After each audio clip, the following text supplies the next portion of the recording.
Hi everybody, I hope this video finds you all well, and I just want to give you an update here. We're back on our part 2 of the Yamaha B6, and I have been finally got the parts in that I ordered, those capacitors if you remember from part 1, and I'll tell you this has been a really challenging project, so much so that I am thinking of using some kind of alternative methods of finding out how to figure this amp out. Now, one of the first things I found was that this is not in fact is not a pyramid, and as was rightly brought out by a generous viewer who contributed to the comments section, this, since it is not pointed at the top, it's actually intersected by a plane here on the top. The correct term for this shape would be a frustrum, F-R-U-S-T-R-U-M. So I have been referring to this as a pyramid, and perhaps because I was referring to this incorrectly, this is why I have not been able to be properly enlightened as to how to repair all of the crazy problems that this amp has been having. Desperate times call for desperate measures. So therefore, I thought we would try something different to gain some enlightenment how to use this.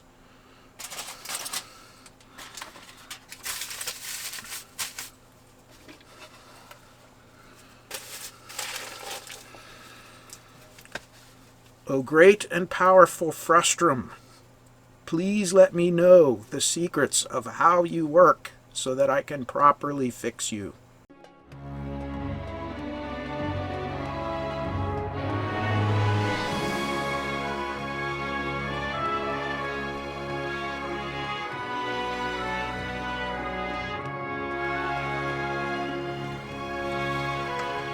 Wait a minute.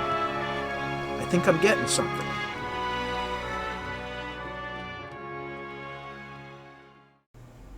Yes? I am the keeper of the pyramid amplifier secrets. What? Well, it's not really a pyramid, it's a frustum, which you don't even know how to pronounce. Alright, this is ridiculous. Come on, show a little respect for the frustum here. Okay, I'll bite. What do I need to do to learn the secrets of the great frustrum? Well, in the spirit of Monty Python, I should say, "You shall bring me shrubbery." Good heavens.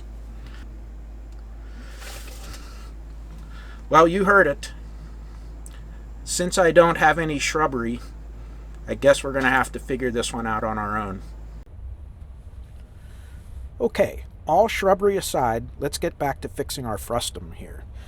So, finally got the parts in. Thankfully, all of the shipping companies and so forth during this virus outbreak and so forth seem to be pretty much on time so far in our area, so that's a good thing. And of course, I would be remiss not wishing all of you good health in this time. I hope all of you are doing well. We're kind of buckled down where we are right now. I told my employees that we're not going out for routine maintenance. We're only going to go out for emergency services. If a machine goes down that's critical to patient care or something, we'll go into the hospitals and take care of them. But other than that, we're all going to try to follow all the rules here and get through this as quickly as possible. So enough about that. I was actually able to find these 3300 microfarad, which is the same as these ones, and they were at 100 volts instead of 80, and they were 105 degrees C instead of 85. And look at that, same diameter and same height. So this is going to be a drop-in replacement. I got these through DigiKey, and while I was at it, I actually was able to find these, which are 105C. They're a little bit smaller diameter, but they're the correct height. and they are the correct lead spacing to replace the 6800 microfarad capacitors. You can see those. In addition, I ordered the correct SCRs, at least what I think is the correct SCR. There I go again. Triac, the correct Triac. I don't know why I'm calling these things SCRs anymore. I work with a lot of SCRs at work, I guess, and that's what they get called. But anyway, no, these are Triacs.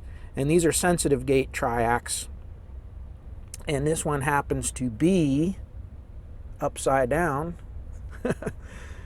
I don't know if this is going to focus on it or not. If we can catch it. There it is. Can you see that? I sure can't. So let me put it up to my bad eyes here.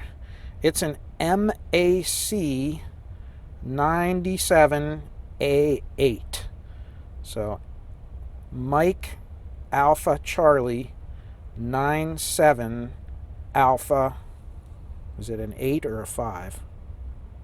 I can't. 8. Or B. I don't know. Tells you how bad my eyes are. But anyway, it's a 600 milliamp, 600 volt sensitive gate Triac, I believe is what it is. Now, a little more on to what we've been doing besides all this. I cleaned what can honestly be said as the largest amount of heatsink grease I have ever seen in my life put on anything. This was so bad that whoever, and this was not factory, because when I removed the little mica pads, which were just shot, the mica pads were delaminated, little flakes of them had been folded underneath, so these weren't even making proper contact with the heat spreader plate. And every time I touched this board, I got big globs of heatsink grease. Just, for the 100th time. When you're using mica pads and thermal compound like that, you just need a thin amount.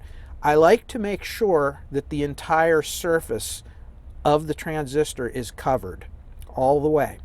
However, what it should look like is it should look like a haze when it's done. When you brush it on with your brush, or with whatever you use to spread the compound, it should be thick enough that you see it on the entire surface, but thin enough that you can just barely start to see the metal shining through your coating of thermal compound.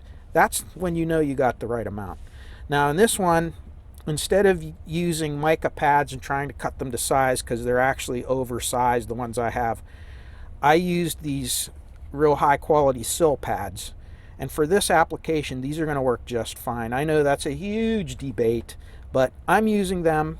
If I see a problem with temperature or something, I'll revisit this, but I can almost unequivocally guarantee you we are not going to have problems with the sill pads. And I cleaned these up so that now I cleaned the board up. Any of the bubblegum solder joints that were in here, I cleaned those up. I replaced the few electrolytic capacitors that were on the board, although I think they were all pretty good, but I said that about the other ones that were shorted. And I replaced these tiny little potentiometers. These don't have a good track record for working for a long time. If you rotate them enough times, they eventually wear out and get noisy. And there were two types. There was a standoff type, and then there was a sit down type, with the pins. And so I replaced those with some nice, 20 turn pots from Bourne's. And I just statically set the resistance the same as the ones I removed. So I just measured it prior to removing it, put the new one in, and then set it to the same setting. So it should get us close anyway. This is a real pain in the butt to get out of here. There are a lot of parts, another big stack of screws up here to get this upper frame assembly off. I've never seen so many screws in my whole life holding such a small device together. I mean, we have all these screws here, all of those screws down there and another pile of screws there that holds this amp together. So pretty cool. Now the next thing I want to talk about that I felt was really interesting to bring up was when this is your protect relay, and I wanted to check it out. It looked like it had been disassembled, and of course it had been, but it does not look like the contacts were ever burnished or sanded off. They looked pretty pristine, really. And again, this is called a bifurcated contact relay. So really, even though you see 4 little contacts, this is actually only a 2-pole relay. If you notice, these 2 are tied together on this side and these 2 are tied together on this side, and they're made of different materials. So if you look at the actual, well, I'll take it apart here real quick. I don't think you guys will mind if I do this live instead of turning the camera off. So take this out. And if you look, see how you have like silver plated? Actually, it could be any type of special alloy they use on these. And then these are kind of gold plated. And if I put it back together very gingerly here, you'll notice that when this closes, if I can get it the right angle so you can see it, when it closes, the larger outer contact will hit before the inner smaller contacts. Let me put the spring on real quick. There we go. So if you see when this closes, the outer one will hit first. I don't know if I can get it at the right angle so you can totally see it, but you can kind of see how like even though these ones are seated, the middle contacts still can travel. So these come in at 2 different times. The purpose for this is when you're switching a high current, so for instance with a speaker, it's a reactive load. And if you have the volume turned up on your amplifier really high, when the protect relay pulls in, you'll actually draw an arc across these contacts. On a single contact relay, that arc will kind of work at that coating that's on the contacts, and eventually it will tarnish and pit, and you'll get carbon marks, and then the contacts get resistive, and of course that causes all kinds of problems. Number 1, it totally messes up your damping factor. Number 2, it acts as a current limit out to your speaker. So all kind of bad things happen from that. And eventually it may even prevent the sound altogether from getting to your speakers. So what this does is the outer contacts kind of take that hit, and then the inner contact, since you already have contact here, they make sure that you have a bypassed that arced part, and you'll get a nice clean contact. So these last a lot longer for that type of thing. That's why I always say in a lot of my videos, it's always a good thing to have the volume on your amplifier turned all the way down when you switch the power on and off. And what that does is when you turn the power on, if you're at minimum volume, you're not driving any signal out to the speaker terminals. And therefore, when this pulls in, you're not going to have that big surge current. Because remember, the speaker is a reactive load. If you have the volume turned way up, you have 15 or 20 volts across there. When that first makes contact with that reactive load, that can actually present itself as a much lower resistance for that split second than the actual 8 ohm impedance of the speaker, for instance. It can be a very low, a fraction of an ohm for that split second. That's what eats the relay contacts, especially the ones that are not bifurcated contacts like this. So a lot of people want to throw these out just simply because it's an old relay, I'm going to put a nice new one in there. Well, if these aren't shot, this is actually a better design, and these are hard to get. They are still made, but a lot of times they're on special order, and you have to wait for them to come in, and they're much more expensive a lot of times than the single contact. But don't just throw these away. if they're not all burned up, you know, like this one is in good condition, I would never consider replacing this unless it was bad. So we're going to put this back together. Now, another thing I wanted to show you was this had this cloth tape wrapped around it that was kind of dry rotted. And when I took this out and opened it up, you can see that there are actually, see that? That's a magnet. There's one on this side, and there's another one on this side. And you might say to yourself, who in the heck would put magnets on their relay? This is actually a factory thing. I've seen this in my line of work, working on some of the older X-ray equipment. Sometimes these are called quenching magnets. And if you put this on the correct way, these should line up with your contacts. So like that. So when you snap it together, these actually fit right on either side. It causes a magnetic field across those contacts. And what that does is it helps spread out the arc. So let's say you do have the volume turned way up and you are going to cause an arc. Those magnets, that magnetic field, will actually help to quench that arc. And now it's not perfect, but it technically can extend the life of the contacts. This was done, Yamaha did this on several of their amplifiers, and I have seen this on other amps as well, where they'll actually attach these magnets on here. They're glued on, and then they put this tape to kind of protect it and also, you know, kind of insulate it a little bit. So we're going to remove this bad tape that's all dry rotted, and we're going to put a new piece of tape around here, and we're going to put this back in. It's good. All right, I'm in the process of replacing these capacitors, and I just want to kind of bring a point out. I know a lot of people go through with an ESR meter, and here's an analog type, and here's one of the ones that's commonly available on eBay. And they say that all you need to do is check the ESR and you can know if the capacitors are good or not. And therefore, if they all check good, why replace them?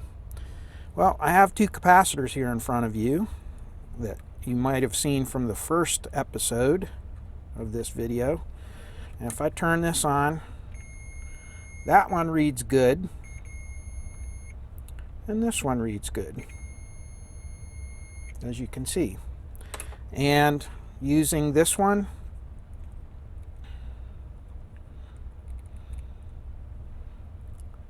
that one reads good, and that one reads good. See? Good cap with low ESR. So they both read good. They're very good capacitors. And therefore, we should just move on and leave them in there. Now, I'm going to get a good old-fashioned ohm meter now, which you cannot check in circuit because, of course, there's other circuitry that's going to be across these caps. And if I check just the ohms across this one, what's that? A short. And how about this other one? Nothing. So they read very, very different just with a plain old ohm meter. And of course, as we saw in the first part of this video series on this, one of these caps was dead shorted and it was causing all kinds of problems, as we can tell. So I just wanted to show you all that a lot of people will make the argument that you can just buzz through these things with an ESR meter and you'll know. That's not the truth. I like to use an ESR meter to see if a known good capacitor has a good ESR or has high ESR, in which case it's starting to fail. It's not going to check a shorted capacitor because it's looking for low ohms. Low ohms equals good ESR to this meter. I mean, if I take this meter and I just dead short it, it acts like low ESR. It doesn't know the difference. So just understand that these are not the end-all be-all for checking capacitors in circuit. There is no good way to check a capacitor in circuit. Although these will tell you the ESR of the capacitor in circuit, if it is a known good capacitor, and that could give you some idea of what kind of condition the cap is in, or its life expectancy a little bit, it will not tell you everything. Just wanted to bring that up as kind of a little bit of a warning that you just can't trust. There is no one test for everything. You kind of have to think it through when you're evaluating something like that. So I thought you'd be interested in that. All right, new capacitors are in place. Put a little bit of silicone in there to kind of hold these in place so they don't wobble around. This board is so thin that you really don't want it to move very much or it'll crack. Now all I got to do is put the little cover back on the top here, which goes on like that, and should be ready. I'll pop in that triac. Ooh, I got it right that time. And then we'll give it another test. We're all back together. So for starters, I was not able to replace that triac because all of the small TO92 triacs I had have a different pinout, of course, than this board. So I would have to reconfigure the board because the gate is always in the middle on all the small ones. And on this one, the gate was actually here on the left. So without rewiring, or twisting pins around, this bigger triac is actually okay. It will work. So we're going to just stick with it. I'm connected across the big bridge rectifier, which should give us some pretty high voltage when this comes on. I removed the 15 amp normal fuse that's in there, that's a fast blow, from this socket, and I replaced it with a 3 amp slow blow fuse. That's still not going to give ultimate protection, but hopefully if something is really wrong, that'll go away before too much gets hurt. In addition to that, I have a dim bulb tester, but it's 110 watt. This thing needs a lot of surge current in order to start up, or it'll sense a problem and shut down. So you really kind of can't bring this up on a variac or in any safe way. I have not turned this on. It is plugged in. I have not turned on the step-down transformer yet. Now when I switch this on, the transformer may make a big loud buzzing noise because these transformers, when they turn on, will sometimes do that. That's normal. What we want to see is if this voltage comes up. I've not tried it yet, so you're going to see the same thing I see. Here we go.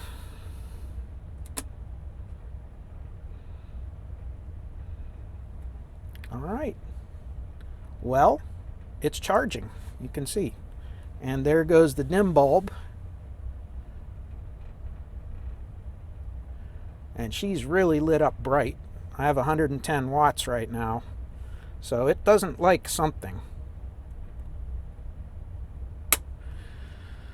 So, well, what does that all mean? Well, we're not coming out of protect, and we have some sort of a short somewhere, so we're going to have to try to trace where that is. It's obviously not on the high voltage rail. It's still something on the low voltage rail. Remember, this has two power supplies in it. There's a plus and minus roughly 80 volt supply and a plus and minus roughly 35, 36 volt power supply. We saw this one was kind of doing its thing and charging up. However, the other one, we don't know what it's doing, and that could very well be part of our problem. Now, these lights are staying lit the whole time, meaning that there's not a dead short, at least on the high voltage end, but we're going to have to look at the low voltage end and see what happens. The other thing is that dim bulb just could be lit up like that. Of course, it was awfully bright. It was almost full brightness, so that means this thing was drawing somewhere near 110 watts of energy, which I think would be way too much for idle. But again, with these triac driven power supplies, it's just really hard to tell what is working and what is not, especially when you interfere with the incoming power. So let me poke around a little bit more, and let's see if it's safe to go to the next stage, which is to take out the dim bulb. But being how bright it was, I'm a little bit nervous. Okay, here's where we are now. So first of all, I think I was not looking correctly across that bridge rectifier. I think I was getting across the AC section instead of the DC section, and did not have a good contact. So I soldered a couple of wires right directly on the terminals, positive and negative, of the bridge rectifier. So we should be able to see the voltage there now. I'm also going to monitor the high voltage side, which is your 80 volts or 78 volts, whatever it is, over here. And see what happens. Now again, I still think, and I did take everything back apart somewhat and really closely inspected all the connections. Everything looks good, everything tests good, no shorts, all is good. So I think really the way this thing works is you just can't have a dim bulb tester in there. It needs that surge current, because that filament takes up those little pulses that the triac is actually trying to produce, and that the feedback circuit is actually looking for. So we're going to try it on the dim bulb one more time. I want to see some kind of voltage on here and some kind of voltage on here. If that looks good, we're going to take it off of the dim bulb. We're still going to leave our 3 amp fuse in place of the 15 amp, and we're going to power it up without a bulb and see what happens. So here we go, first with the bulb. Okay, and you can't see it, it's off camera, but the LEDs are lit up and you can see the dim bulb is lighting up. But the funny thing is, it's kind of dropping down a little bit. It's still very bright, but it is dropping in intensity. And you can see somewhat I have 60 volts here and 20 some volts here, and that's pretty much what I would expect with that bulb in there. So we're now going to shut it off. We're going to move the plug over to the unprotected socket and hope for the best. I mean, I wouldn't be surprised if this thing lets out some more smoke, but because as crazy as this amp is, but I've tested everything I can. Really all we can do is turn it on. So here we go. Whoa. What was that? Did you see that little flash down in there? Okay, so something's not right. And I think we just cooked something again. And I bet you it's that little triac. Let's open it up and see. Alright, so there are no shorted components. Everything is good. And that flash that you saw was the fuse going out. And although it blew, it didn't vaporize, which tells me it just had an overcurrent, which at 3 amps instead of a 15 amp fuse. I'm thinking this thing draws a heavy surge current at power up, and you just can't even put a small fuse in it. As soon as you could hear the triac trying to ramp up, and as it started to ramp up, we were just getting the voltage that we need there, which would be about 160 volts. Because remember, on the power supply, if you look,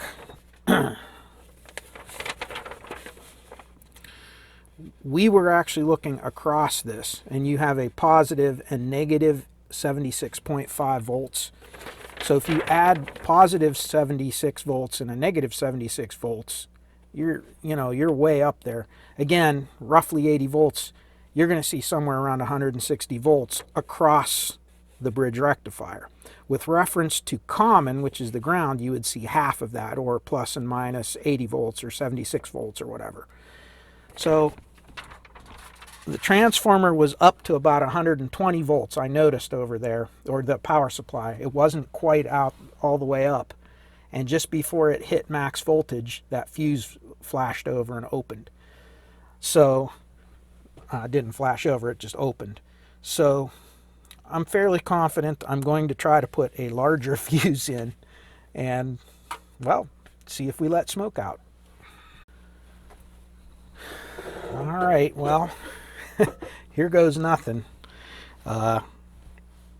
Either it's going to make a buzz and then it's going to come up to voltage and then settle down, or it's going to make a really loud buzz and we're going to see a 15 amp fuse explode and possibly other parts of this amp. I don't know.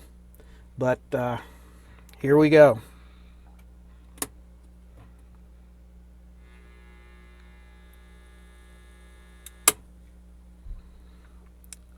Smoke. There is smoke. Did you see that little puff back there? Heaven only knows. Stand by. So Tony is currently stumped on this one.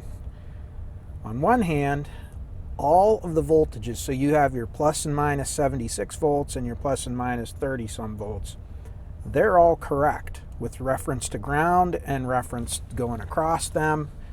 They're good.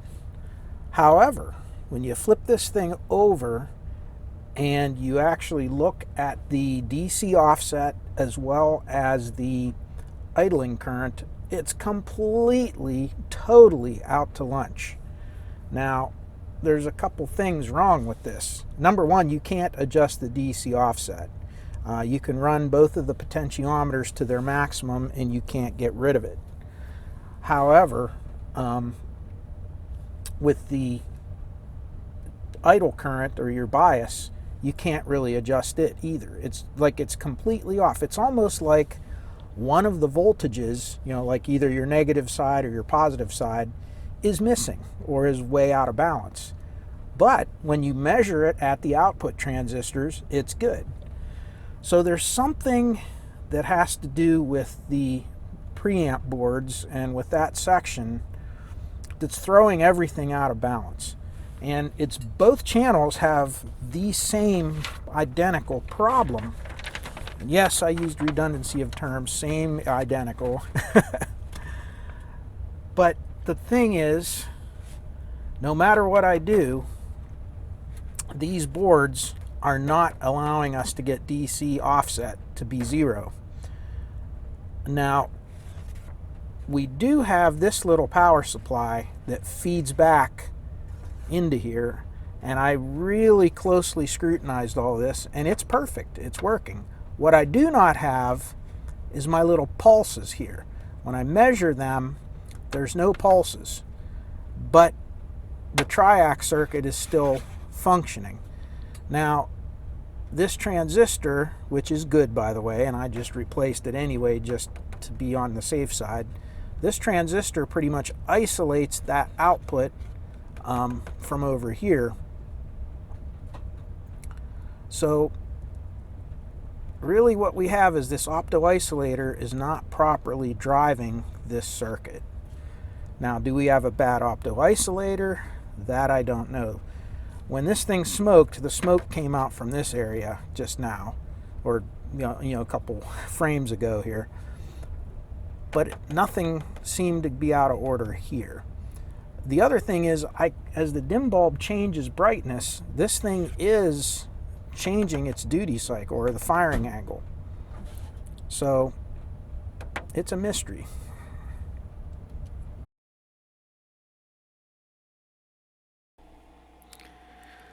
Well, I'm going to call this one game over. If you look, my two brand new capacitors, the 6800 at 50 volts, yep, they exploded and vented. Let's go over why it did that. Okay, So looking at the schematic, this is what I determined. Everything was working okay on the amplifier, actually, but the voltage was not regulating. It would continuously try to hunt and find the correct voltage if you took the dim bulb out of the circuit. And the reason being is, if you notice, when they tell you to do the alignment for the power supply, they want you to use two meters. See, adjust step 5 and 6 at the same time as you use the 2 digital multimeters. Adjust step 6 only when exchanging the photocoupler. That's really important. Now, I never touched this before, but you could tell it was hunting around, it wasn't happy. And what they're trying to say is, as you're adjusting this voltage, you also want to adjust the working point of the photocoupler. And this is an extremely critical alignment. If you move that pot even the tiniest little bit out of range, it goes into runaway, and it literally changes the duty cycle so quickly that even though these are actual diodes, in other words, you have your bridge rectifier on there. And let's look at the schematic. It'll make a little more sense if we look at that. So if you look here, this circuit is looking at the feedback from this circuit. Here's your 2 bridge rectifiers, and here is the bridge rectifier over here that's doing your low voltage. And you can see there's those 6800s at 50. This whole circuit is working off of the feedback from this monitoring circuit, which you have this transistor that feeds back all through here, all through this little thermal cutoff circuit, and down into here. And this is just a loop.